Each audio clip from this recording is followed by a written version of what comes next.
Portions of our programming have been pre-recorded. The Good Neighbor Network. WGNS, Murfreesboro. W270AF, Murfreesboro. W263AI, Murfreesboro, Smyrna.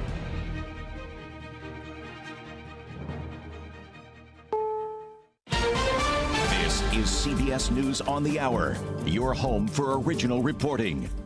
I'm Jennifer Kuiper. The U.S. fights to reopen the Strait of Hormuz as the United Arab Emirates comes under attack in a test of the U.S.-Iran truce. The U.S. military says it fired on Iranian forces and sank 7 boats as it tries to reopen the strait. According to CBS's Eleanor Watson. According to the U.S. military, no U.S. warships or commercial ships were hit. But according to President Trump, one vessel, a South Korean vessel, may have been damaged today, even after the operation began, which highlights that there are still risks in the strait. The Supreme Court grants temporary relief to the maker of the abortion drug mifepristone and the maker of the generic version. CBS's Katrina Kaufman. What the Supreme Court decision does is it puts a temporary hold on a ruling that was made last Friday by the Fifth Circuit that restricted nationwide women's access to getting mifepristone via telehealth appointments and via mail. So really curbing one of the key abortion drug medications. This, of course, is a major issue for women in states where there is an abortion ban. Louisiana officials have until Thursday to respond to the drug maker's emergency appeals. The Secret Service says a suspect fired a weapon on the National Mall after being confronted by officers, and a bystander was struck by the suspect.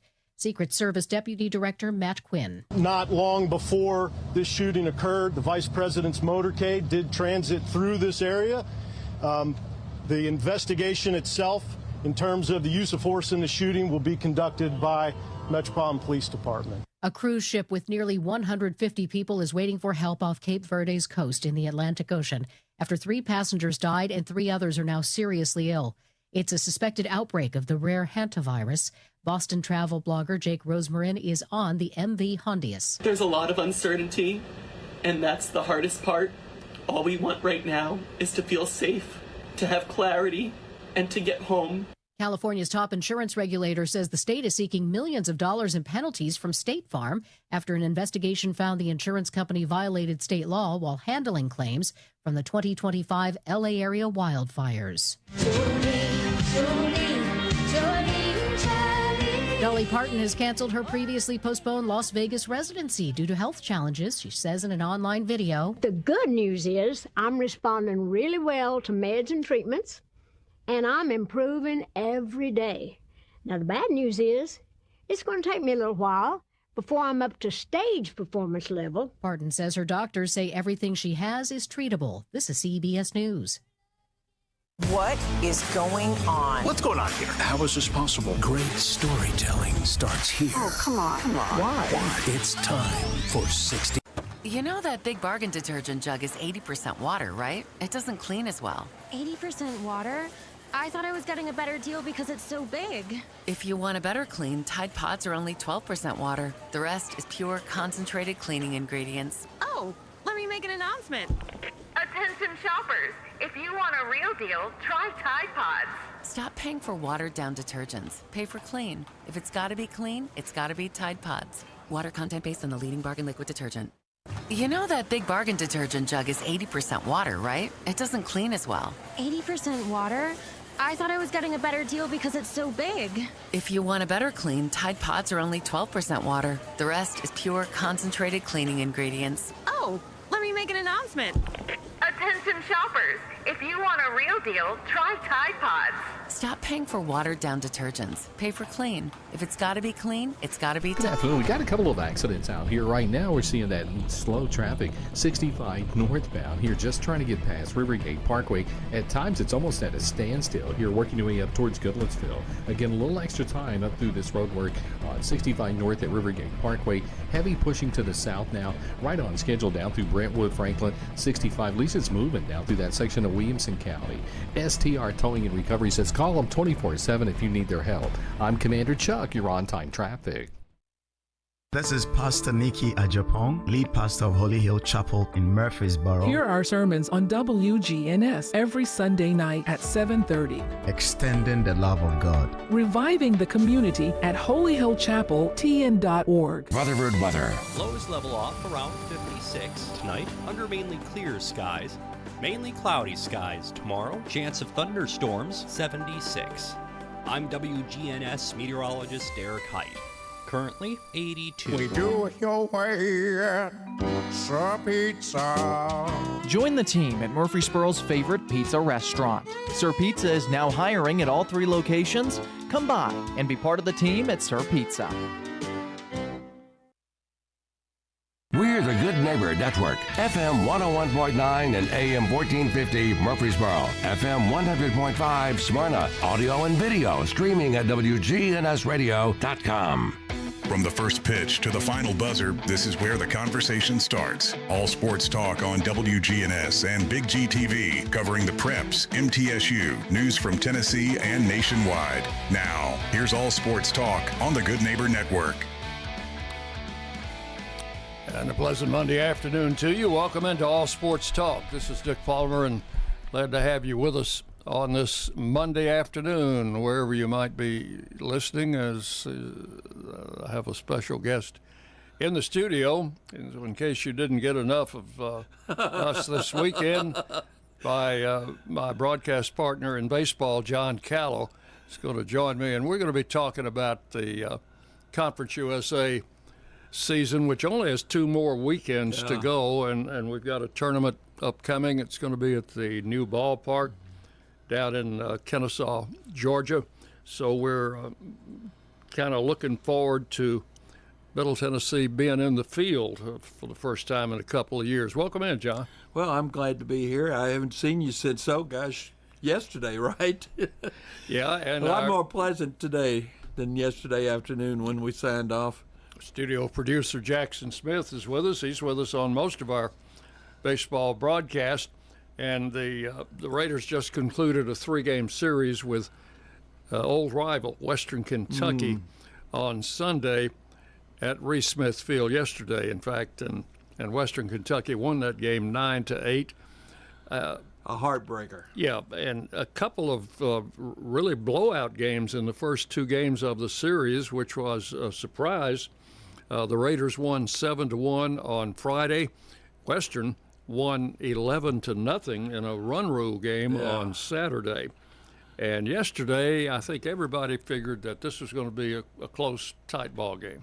Well, it didn't start out that way, though. It started out the Raiders were pretty dominant, and Gavin King started for the Raiders. Normally our closer. Put him on the mound, struck out 11. I mean, he was dealing, and had him shut out.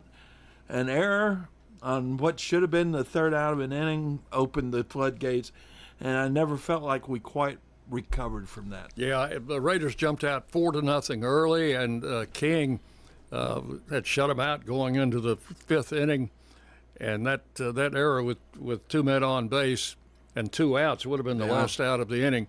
That opened the door for Western to score 3 runs, and so it was 4-3. And then they came back and actually took the lead, and the Raiders had to come back late, tied the game at 7-7, and that's the way it was going into the 9th inning. Well, and we've seen that movie before, that 9th inning that kind of cost us. Western Kentucky had a young man named Cale Frost, who was a transfer from Nebraska, who had not had a home run all season. He hit one for Western's only run in the Friday night game.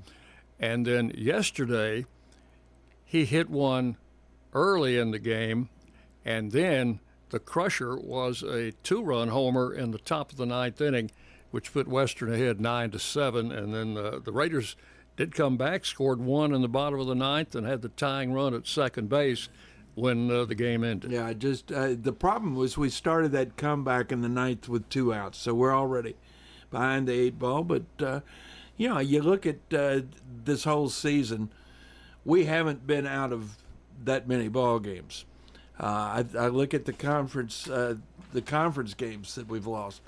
We've had a lot of trouble winning on the road, but I think back to that weekend that we spent down in Jacksonville, Alabama against Jackson State.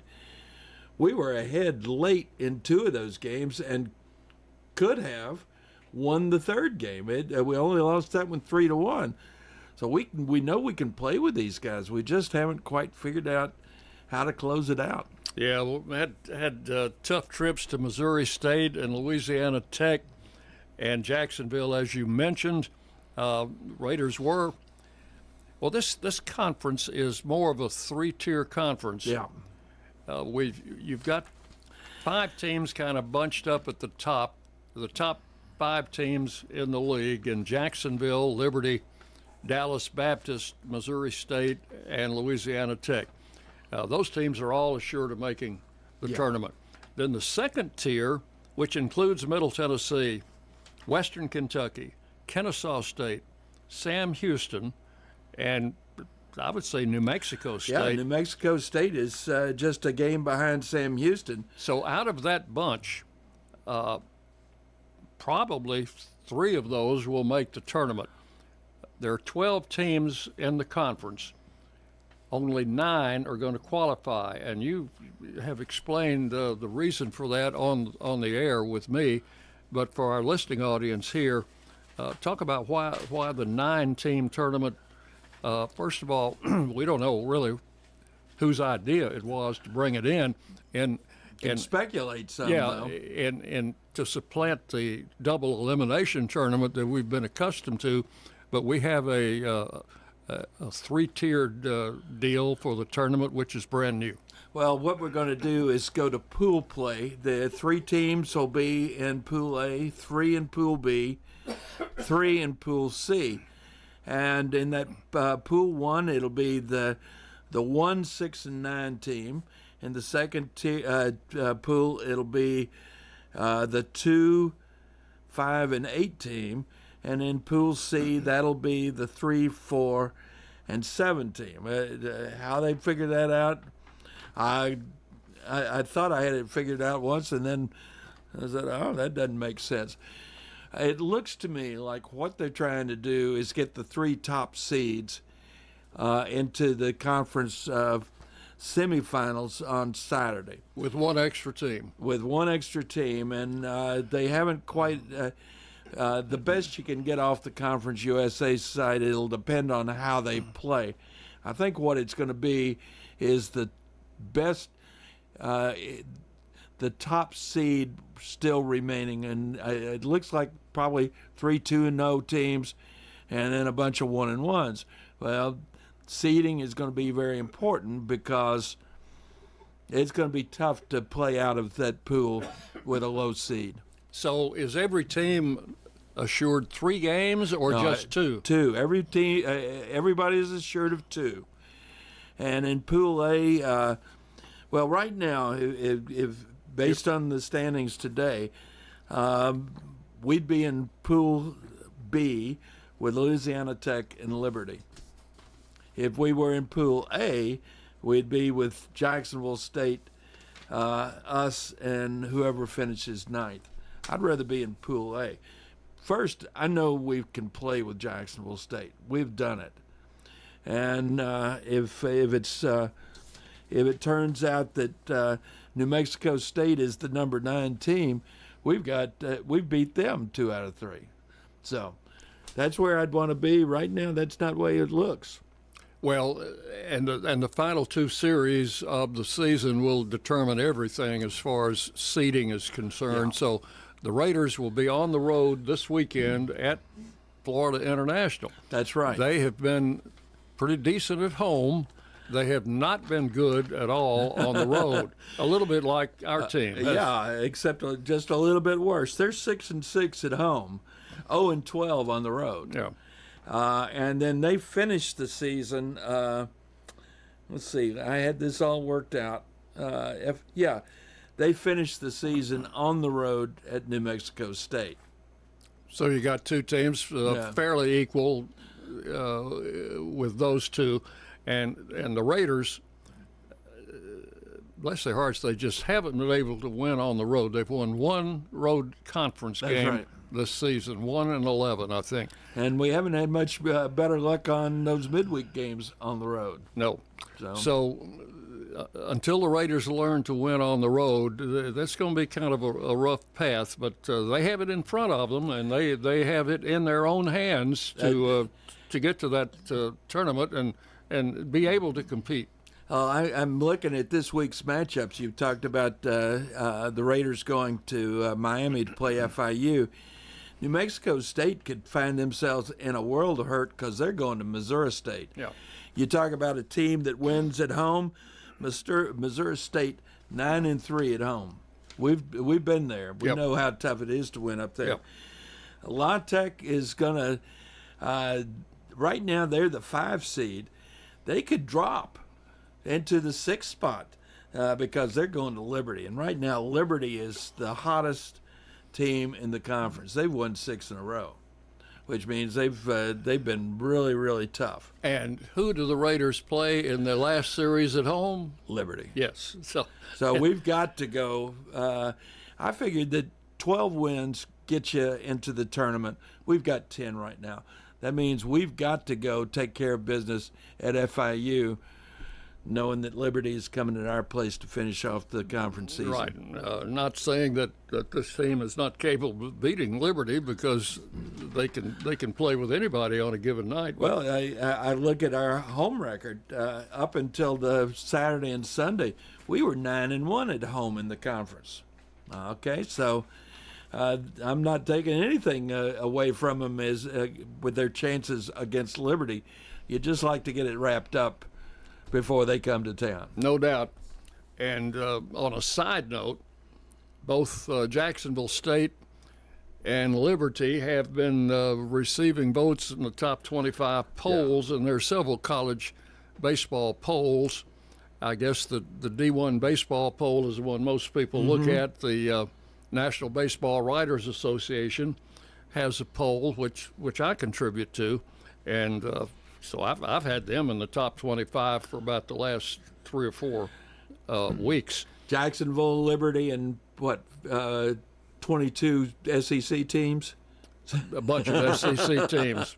I think everybody in the SEC but Missouri and South Carolina. And LSU, surprisingly. Oh, gosh, they've lost some that you wouldn't expect. But, the SEC is wide open, and that's some really top-notch college baseball played in that league. That is.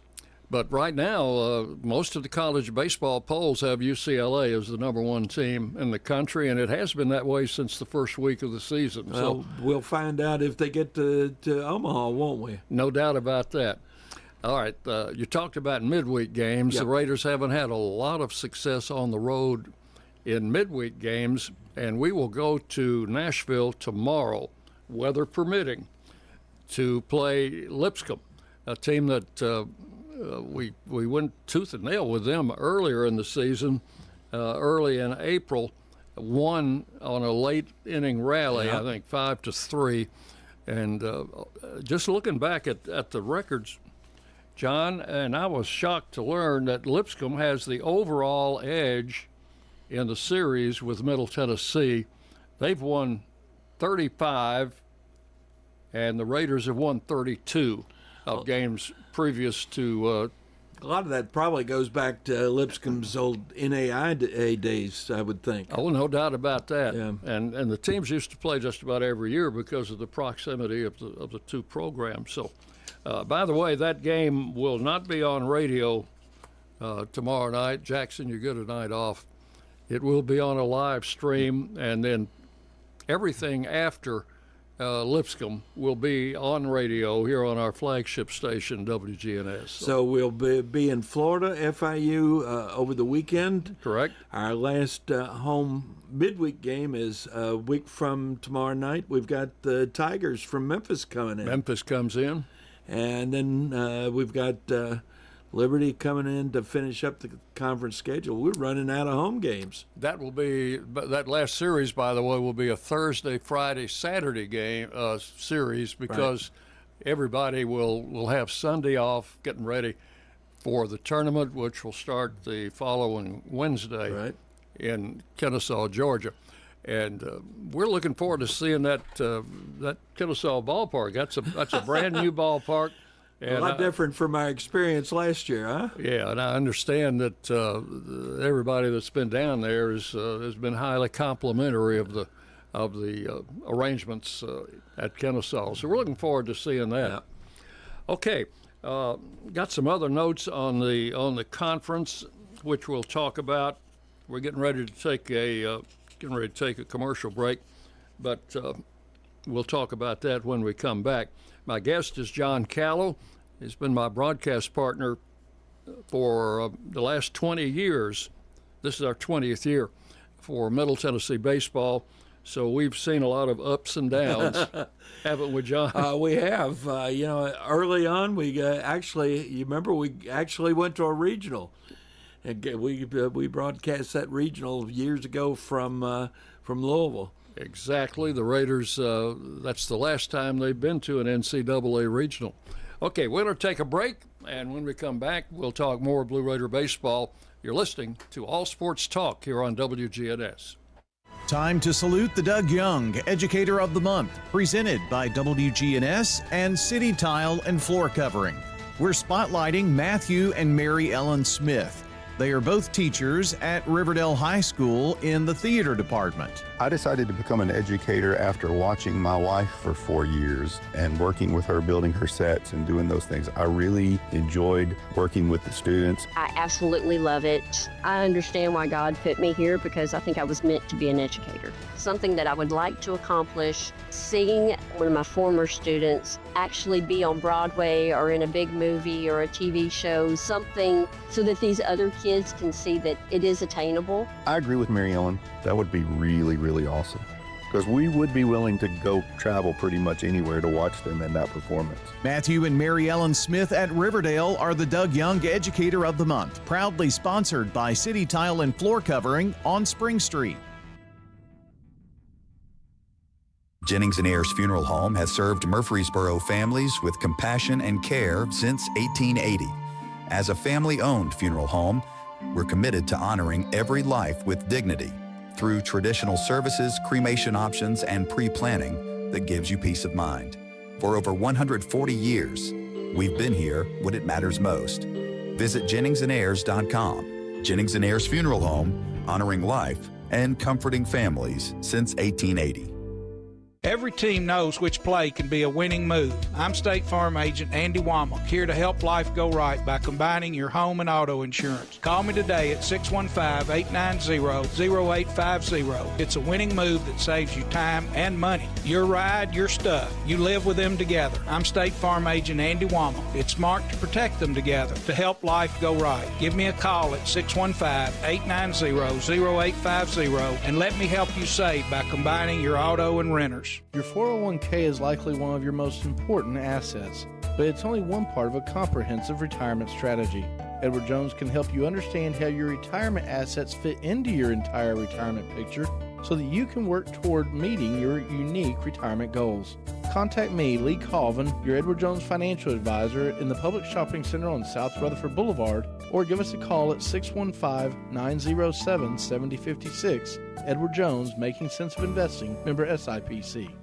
First Shot transforms Rutherford County youth. Coach Andy Herzer leads dynamic basketball camps and clinics, building skills and character since 2003. Kids dive into exciting STEM projects, sparking creativity through hands-on coding, art, and dance. They elevate their mind, spirit, and body in summer and winter programs. Visit FirstShotTN.org today to learn more. First Shot, where kids gain, elevate, and develop. Good afternoon. We got a couple of accidents out here right now. We're seeing that slow traffic, 65 northbound here, just trying to get past Rivergate Parkway. At times, it's almost at a standstill here, working your way up towards Goodlettsville. Again, a little extra time up through this road work on 65 north at Rivergate Parkway. Heavy pushing to the south now, right on schedule down through Brentwood, Franklin, 65. At least it's moving down through that section of Williamson County. STR Towing and Recovery says call them 24/7 if you need their help. I'm Commander Chuck. You're on time traffic. It's all sports talk from the Good Neighbor Network, FM 1019, 100.5, AM 1450, wgnsradio.com, and Big G TV. Welcome back into All Sports Talk for this Monday afternoon. Dick Palmer with you. My guest is my broadcast partner for Blue Raider Baseball, John Callow, and we've been talking about the current season, what's going to happen, what we think might happen later on. Could happen. Final 2 weeks of the season. One thing amazes me, John, is that at this point in the season, each team has played the required 24 conference games, despite all the weather conditions everywhere, and nobody plays under a covered dome in this league, but every team has completed the required number of games. Well, we got close on Friday night out in Las Cruces. They were suspended in the fifth inning. They came back and finished it the next night and got beat 15-4 after a 4-4 tie after 5. So it's you're absolutely right, though. I mean, we haven't had that many rain delays, have we? No, not here at home. They keep telling us that we're in a drought situation, so I guess that's one of the reasons why. But we do have some rain scheduled to hit tomorrow, and maybe some storms coming in on Wednesday. Brian Barrett will keep you guys informed about all that. They say, what was it, Saturday? We spent all day Saturday worrying about rain. Yeah. And we finished, and it started raining as I got in my car to go home. Exactly. So we've been fortunate in the fact that the whole league is up to snuff on the number of games they play. They say you can make statistics mean anything you want to. Right. And I don't know of any sport that relies on statistics more than baseball. And it's getting they keep creating new ones. Yes, no doubt about that.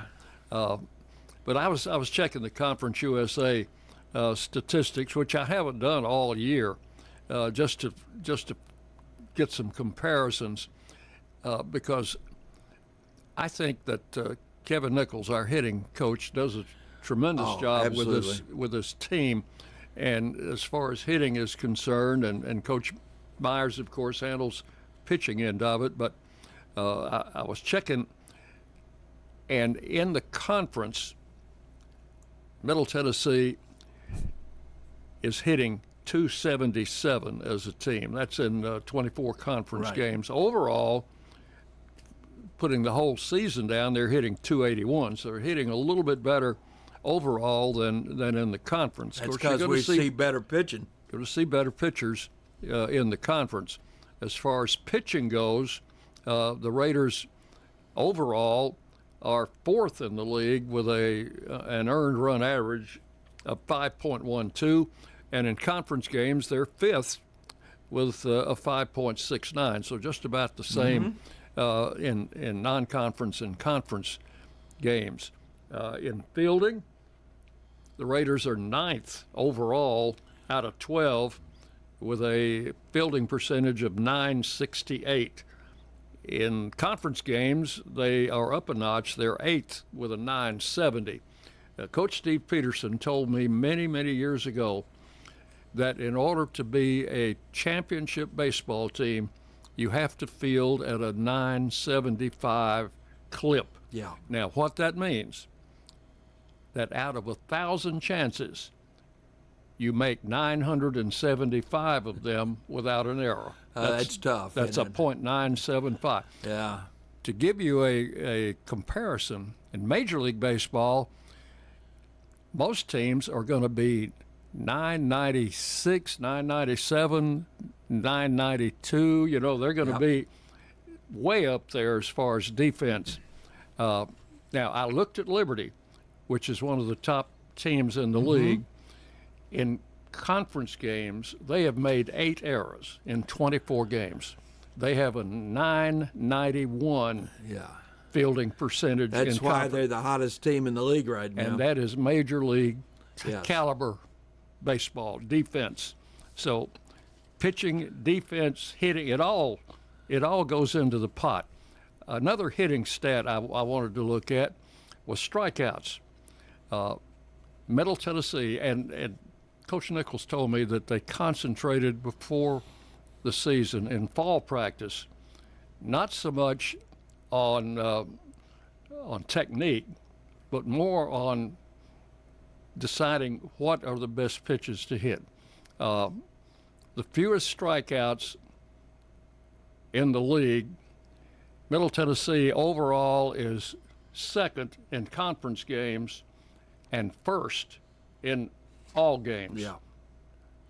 By a fairly wide margin. So the Raiders don't strike out a lot, and that tends to mean you put the ball in play more and you have more chances to get on base. Individually, and I just looked at the hitting stats. As far as all games are concerned,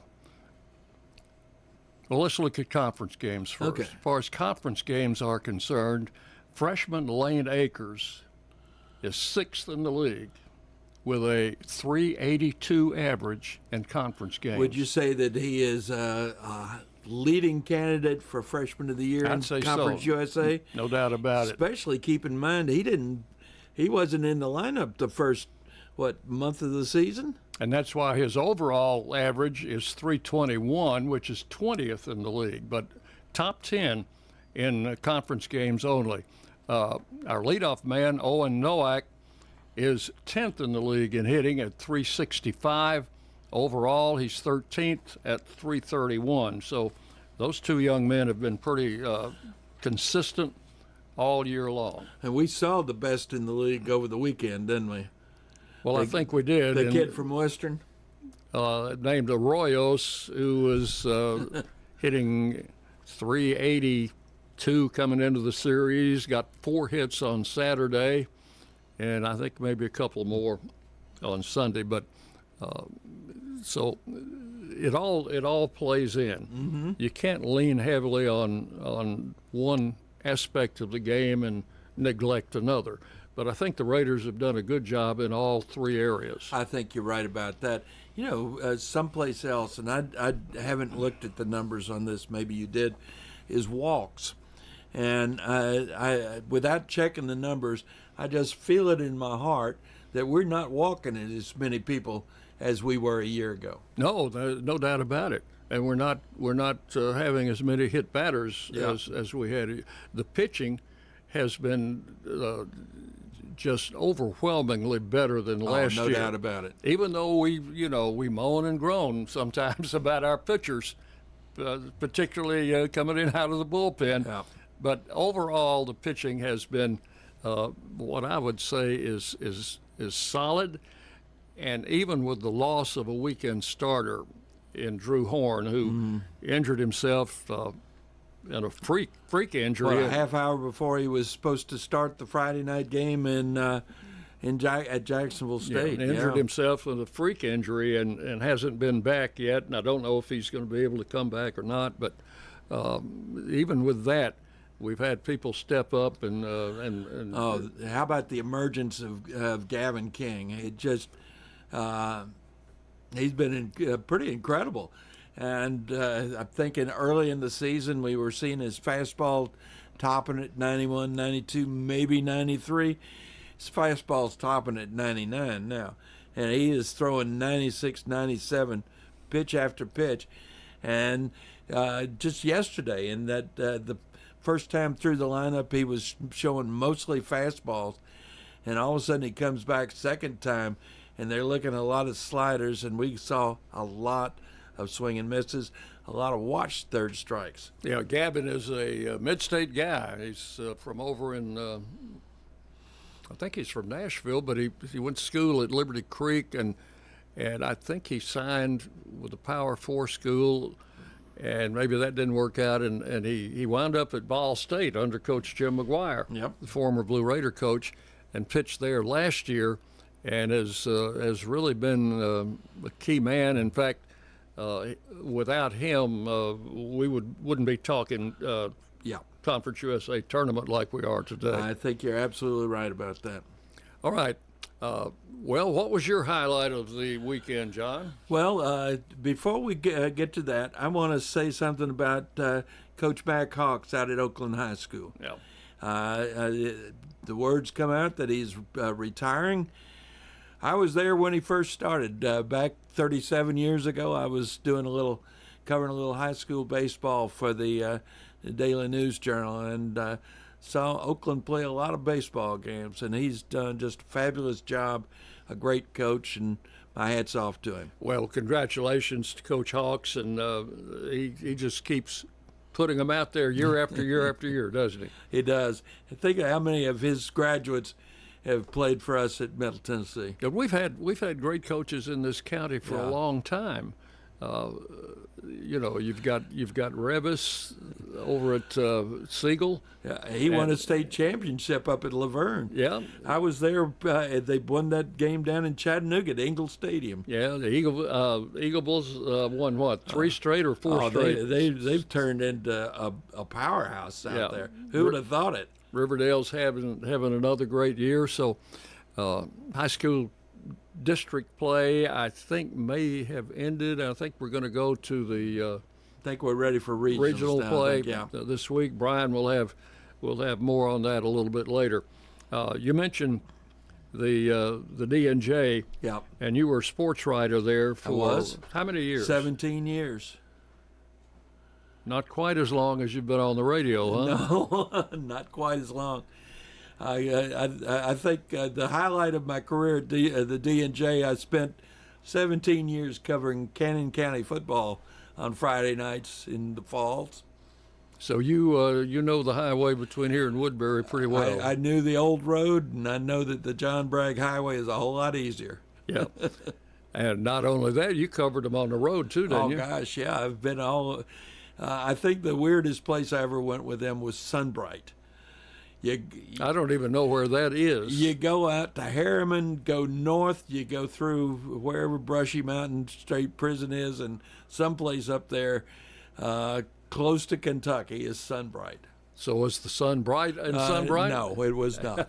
In fact, I remember that night because the fog started rolling in. It was up in it's up in the mountains, and the fog started rolling in.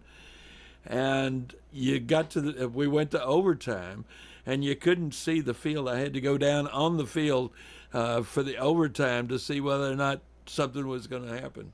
It was a wild night.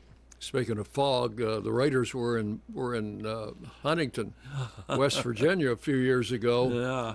And Marshall did not have a field at that time, so we were playing, and we had to move the games to another town.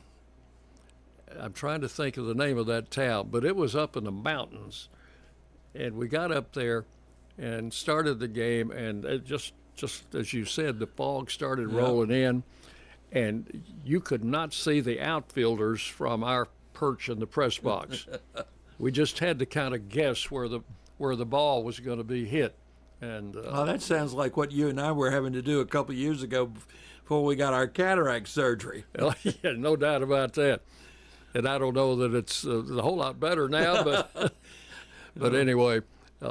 Now talk about your highlight of the weekend. You know what the highlight of it was? The first pitch on Friday night. I just felt so honored that the folks at MTSU wanted to honor you and me for our 20 years, and they let us throw out a first pitch. So we did that, and in fact, we even warmed up a little before the game. Oh gosh, I'm still hurting from that. Well, is it your arm that's? It's my arm, it's my elbow, and it's my back. Yeah, my back is what bothered me more than anything.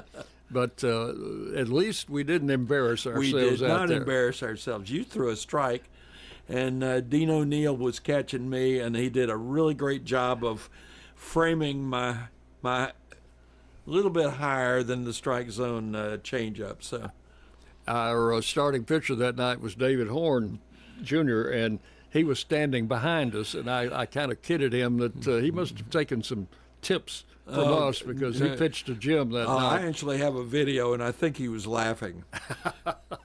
All right, on that note, we're going to take a break, and we'll be back to finish up. John Callow is my guest. You're listening to All Sports Talk on WGNS. Whether you need general vehicle upkeep and maintenance or a complete vehicle overhaul, Hall's Auto Care is here for you. We're locally owned and operated by Greg Hall and have been in business since 2014. You'll get excellent service and trustworthy advice with Hall's Auto Care. A+ rated with the Better Business Bureau. We're ready to help get you safely on the road. Hall's Auto Care, 907 Ridgely Road, just off Broad Street behind Chili's. Online at hallsautocare.net. Hall's Auto Care. Clark's Auction Company will get you top dollar for your property.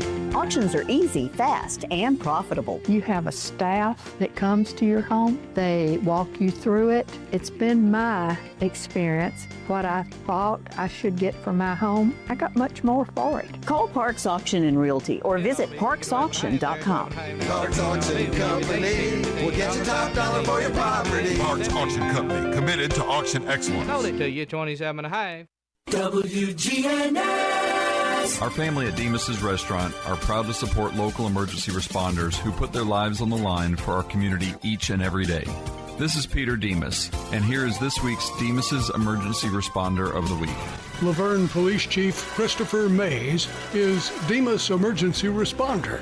Chief Mays was appointed to lead the Laverne Police Department in January 2023.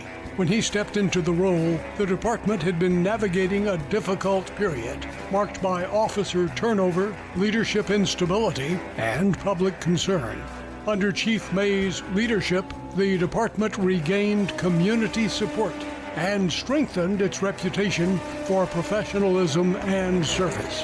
When you see a firefighter, police officer, paramedic, or telecommunicator going the extra mile, let WGNS know, and we at Demas's Restaurant will salute them as the Emergency Responder of the Week. Next on All Sports Talk, it's the Blue Raider Insider Report with Chip Walters of Exit Realty, Bob Lamb & Associates. Well, good afternoon, everybody. Let's start by talking a little bit about Blue Raider football. Blue Raider Athletics is thrilled to announce their month-long football season ticket renewal and purchase incentive promotion starting this week and leading up to the renewal deadline of May 31st.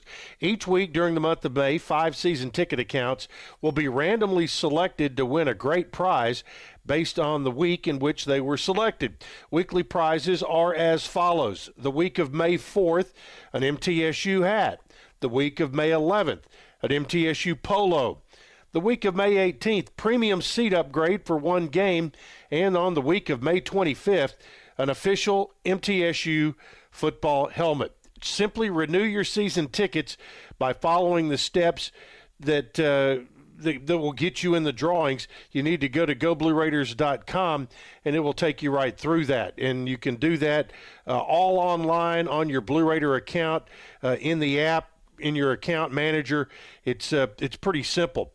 With your 2026 football season tickets, complimentary mobile ticket access will be available through the Blue Raider Athletics mobile app, and you'll receive an email later in the summer when your tickets are available and ready to be added to your Apple or Google Wallet. There is no charge for mobile tickets.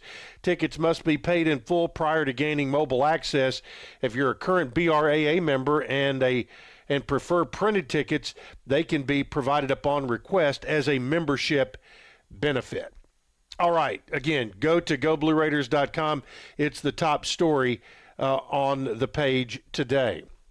In Blue Raider baseball, Western Kentucky hit a ninth-inning home run to claim the series with a 9-8 win over Middle Tennessee in a seesaw of a game on Sunday.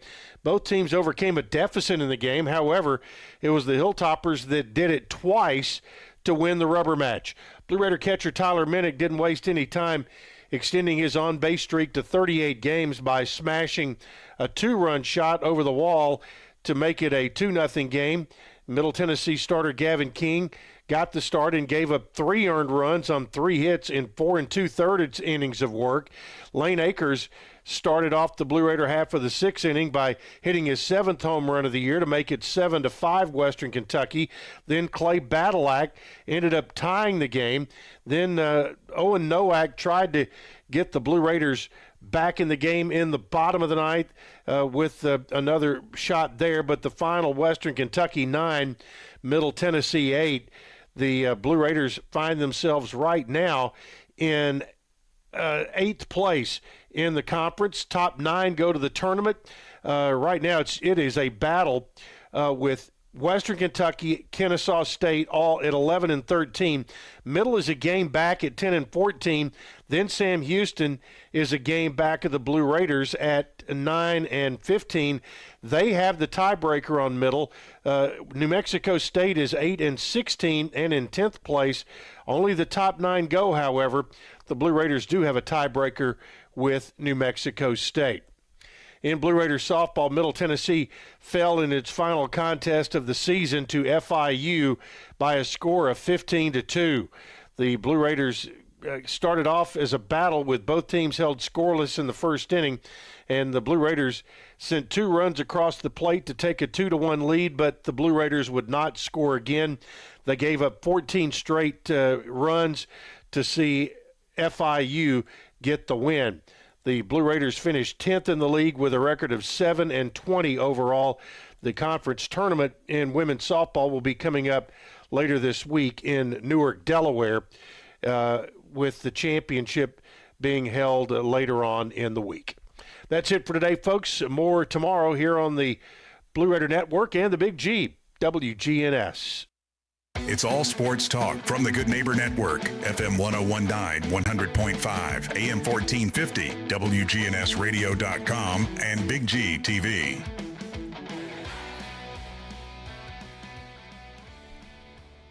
Welcome back into All Sports Talk for a Monday afternoon. Dick Palmer with you.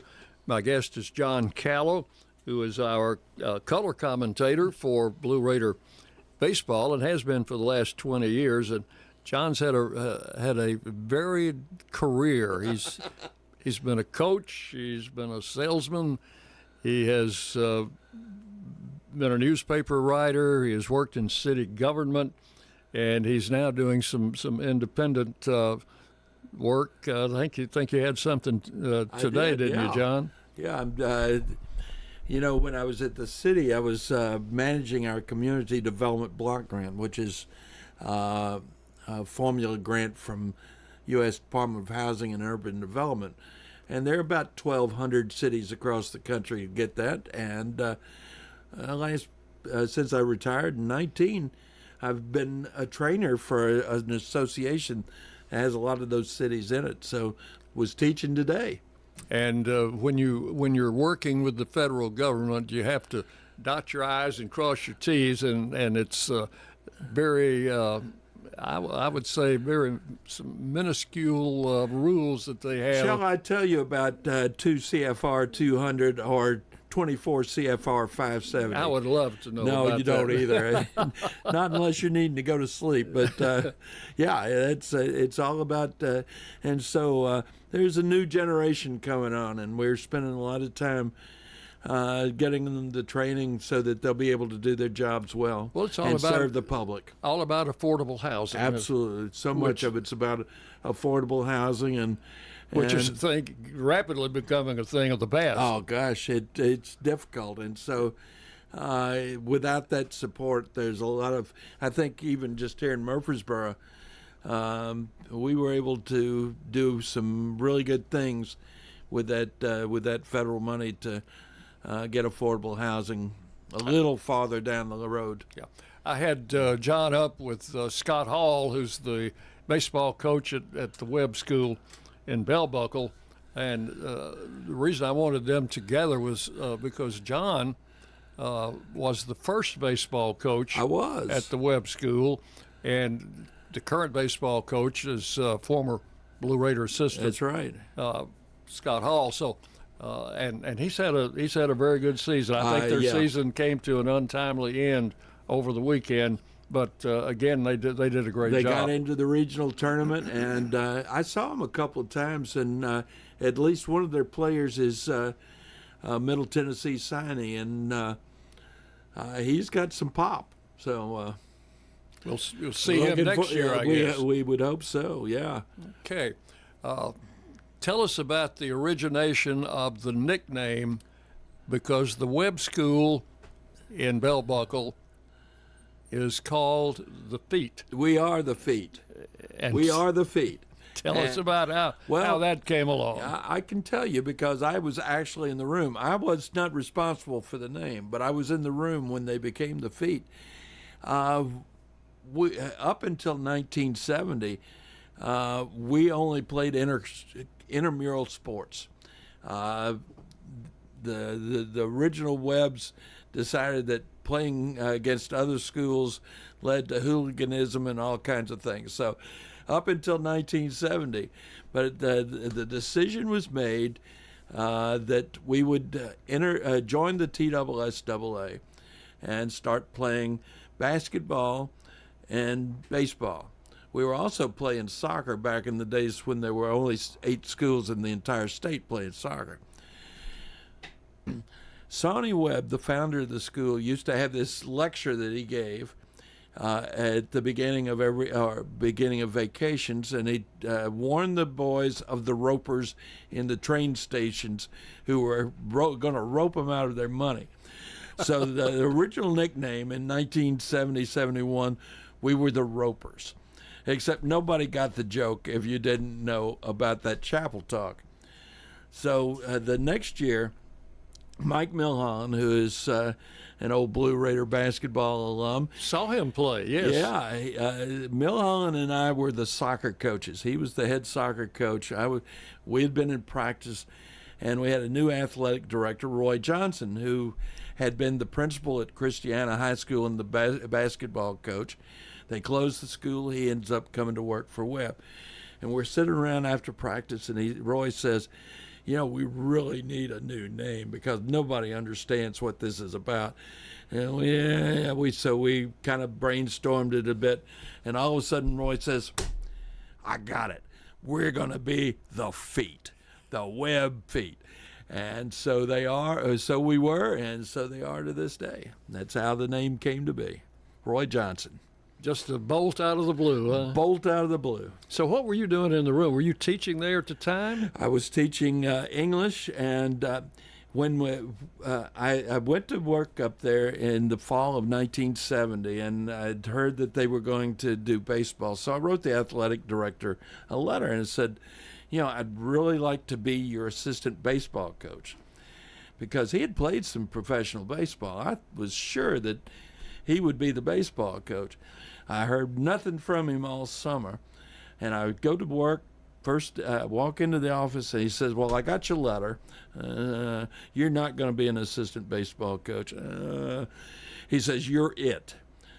So at the age of 21, I was not quite 22, I became probably the youngest head coach in the TSSAA at the time. Wow.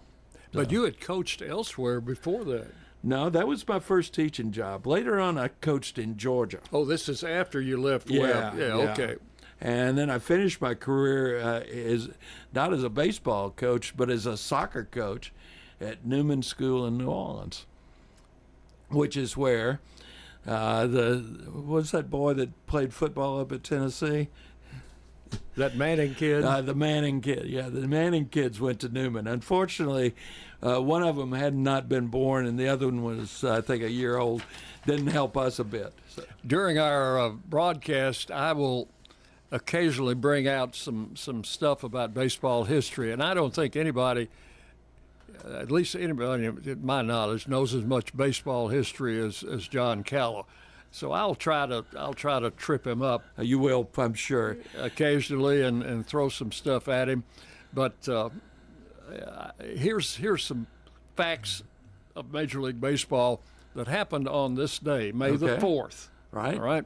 In 1966. Okay. May the 4th, Willie Mays hits his record, National League record, 512th home run.